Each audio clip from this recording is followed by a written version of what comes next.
একটু ভেবে দেখুন তো, যে ছবি বা ভিডিও আপনি নিজের আপনজনদের জন্য তুলেছিলেন তা যদি কোনো অপরাধীর হাতে চলে যায়, তবে আপনার মনের অবস্থা কী হবে? আপনার হাতের এই ছোট্ট স্মার্টফোনটি আপনাকে মানুষের সাথে যুক্ত করছে, নাকি ধীরে ধীরে আপনার দুনিয়া ও আখিরাত দুটোই ধ্বংস করে দিচ্ছে? প্রিয় বোন আমার, এই ছোট্ট স্মার্টফোনটি কি কেবল একটি যোগাযোগের মাধ্যম, নাকি এটি আপনার অজান্তেই আপনার জীবনের সবচেয়ে মূল্যবান সম্পদগুলো কেড়ে নিচ্ছে? একটু ভাবুন তো, শেষ কবে আপনি নিজের আয়নার সামনে দাঁড়িয়েছিলেন কেবল নিজেকে দেখার জন্য, অন্যের লাইক বা কমেন্টের আশায় নয়? আজ আমরা এমন এক গোলকধাঁধায় হারিয়ে যাচ্ছি যেখানে একটি ক্লিক আর একটি আপলোড আমাদের ইহকাল ও পরকাল দুটোই ঝুঁকির মুখে ফেলে দিচ্ছে। আপনারা কি কখনো ভেবেছেন কেন আমরা সোশ্যাল মিডিয়ায় আমাদের ব্যক্তিগত মুহূর্তগুলো বিলিয়ে দিই? ফেসবুক, টুইটার বা ইনস্টাগ্রামে যখন আপনি একটি সুন্দর সেলফি আপলোড করেন, তখন কয়েক সেকেন্ডের জন্য আপনার মনে এক ধরনের তৃপ্তি আসে। কিন্তু এই তৃপ্তি কি স্থায়ী? আমাদের মনের অজান্তেই এই অভ্যেসটি অনেকটা ঘুণ পোকার মতো। ঘুণ পোকা যেমন নীরবে একটি মজবুত কাঠকে ভেতর থেকে খেয়ে তছনছ করে দেয়, এই ডিজিটাল প্রদর্শনীও আমাদের আত্মমর্যাদাকে ঠিক সেভাবেই শেষ করে দিচ্ছে। বোন আমার, আপনি যখন একটি ছবি পোস্ট করেন, তখন আপনি কি জানেন আপনার ডিমান্ড বা মর্যাদা কার কাছে বাড়ছে?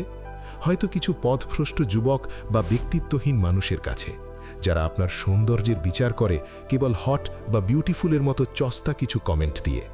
কিন্তু মনে রাখবেন, প্রকৃত পৌরসত্ব বা ব্যক্তিত্ব যাদের আছে, যারা আল্লাহকে ভয় করে, তারা কখনো আপনার এই ঠুনকো লাইক বা কমেন্ট দিয়ে আপনার বিচার করবে না। তারা জানে একজন নারীর প্রকৃত সৌন্দর্য তার পর্দার অন্তরালে, তার শালীনতায়। তাহলে কার জন্য আপনি নিজেকে একটু একটু করে সস্তা করে তুলছেন? এবার একটু বাস্তবের দিকে তাকানো যাক। আমরা ভাবি, আমার ফোন তো আমার কাছে, আমার ছবি তো আমার প্রোফাইলে নিরাপদ। কিন্তু আড়ালে কি ঘটছে?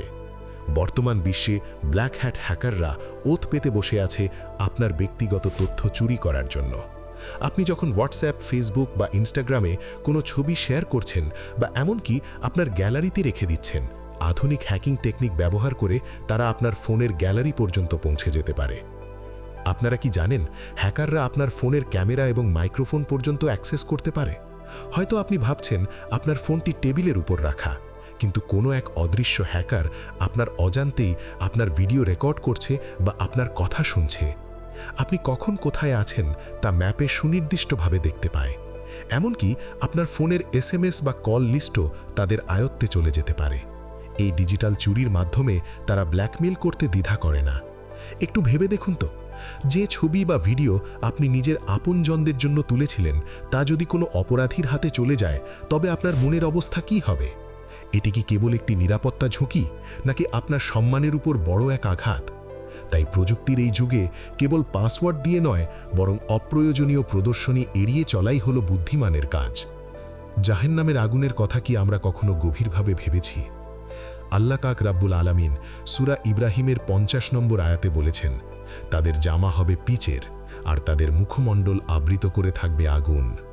একবার চোখ বন্ধ করে ভাবুন তো, এই দুনিয়ার সামান্য আগুনের তাপ আমরা সহ্য করতে পারি না, তাহলে সেই ভয়াবহ দিনের আগুন কিভাবে সহ্য করব? আমাদের এই সুন্দর চেহারা, এই তুলতুলে গাল, যার পেছনে আমরা কত যত্ন নিই, কত ফিল্টার ব্যবহার করি, সেই দিন এর কোনো অস্তিত্ব থাকবে না যদি না আমরা নিজেদের শোধরাই। পবিত্র কোরআনে সূরা নিসার 56 নম্বর আয়াতে বলা হয়েছে, যখনই একজন অপরাধীর গায়ের চামড়া পুড়ে কয়লা হয়ে যাবে, সাথে সাথে নতুন চামড়া তৈরি করে দেওয়া হবে, যাতে সে শাস্তির স্বাদ পরিপূর্ণভাবে ভোগ করতে পারে। এটা কোনো গল্প নয় বোন, এটা আমাদের স্রষ্টার বাণী। যে স্রষ্টা আপনাকে এত সুন্দর করে সৃষ্টি করেছেন, তাকে অবজ্ঞা করে কি আমরা সত্যিই সুখে থাকতে পারি? ইসলাম আপনাকে যে মর্যাদা দিয়েছে তা কি আপনি জানেন?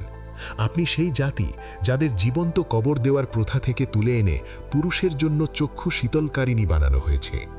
আপনি সেই জাতি যারা রাসূল সাল্লাল্লাহু আলাইহি ওয়াসাল্লামের নবুয়ত প্রাপ্তির পর প্রথম ইসলাম কবুল করার সৌভাগ্য পেয়েছিলেন। আপনি তো দুনিয়াতে থাকা অবস্থাতেই জান্নাতের নেত্রী হওয়ার সুসংবাদ পেয়েছেন। যার পদতলে জান্নাত ঘোষণা করা হয়েছে, সে কি ফেসবুকের এক স্ক্রোল ডাউনে খুঁজে পাওয়া কোনো সাধারণ পণ্য হতে পারে? আপনার মর্যাদা আকাশের মতো বিশাল। আপনি মোটেও সস্তা নন যে নষ্ট হয়ে যাওয়া একদল কাপুরুষের লাইক আর কমেন্ট দিয়ে আপনার ব্যক্তিত্বের মাপকাঠি নির্ধারণ করতে হবে। সময় হারিয়ে যাওয়ার আগেই নিজের পায়ে কুড়াল মারা বন্ধ করুন। আপনার ওই মায়াবী হাসি বা সুন্দর ছবিগুলো কেবল আপনার মাহারামদের জন্য তুলে রাখুন। সারা বিশ্বের কাছে নিজেকে বিলিয়ে দেবেন না। অন্যের মনোরঞ্জনের জন্য নিজেকে জাহান্নামের ইন্ধন বানানোর মতো বোকামি কি আপনার সাজে? হয়তো আপনি ভাবছেন, আমি তো অনেক ভুল করে ফেলেছি, এখন কি হবে? মনে রাখবেন, তওবার দরজা সবসময় খোলা। সেই দিন আসার আগেই নিজেকে শোধরান, যেদিন আপনার আত্মীয় স্বজন, বন্ধু বান্ধব, এমনকি আপনার মাও আপনাকে চিনবে না।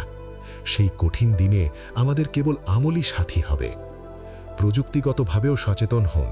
আপনার ফোনের সেটিংস চেক করুন, প্লে প্রোটেক্ট চালু রাখুন এবং অপরিচিত কোনো লিঙ্কে ক্লিক করবেন না। আপনার ফোনের পারমিশন ম্যানেজার চেক করে দেখুন কোন অ্যাপ আপনার ক্যামেরা বা লোকেশন ব্যবহার করছে। কিন্তু সবচেয়ে বড় প্রোটেকশন হলো আপনার তাকওয়া বা আল্লাহ ভীতি। যখন আপনি নিজেকে আল্লাহর জন্য আড়াল করবেন, আল্লাহ আপনাকে দুনিয়া ও আখিরাত দুটো জগতেই সম্মানিত করবেন। আসুন আজ থেকেই শপথ করি, আপনার প্রোফাইলে থাকা অপ্রয়োজনীয় সব সেলফি সরিয়ে ফেলুন। নিজেকে সস্তা পণ্যের মতো প্রদর্শনী থেকে মুক্ত করুন। আমাদের জীবন খুব ছোট, কিন্তু পরকালের যাত্রা অনন্ত। আল্লাহ আমাদের সবাই সিরাতাল মুস্তাকিম দান করুন। আপনার মর্যাদা রক্ষা করার দায়িত্ব আপনার নিজের। আপনি মূল্যবান, আপনি সম্মানী, এই সত্যটি কখনো ভুলবেন না।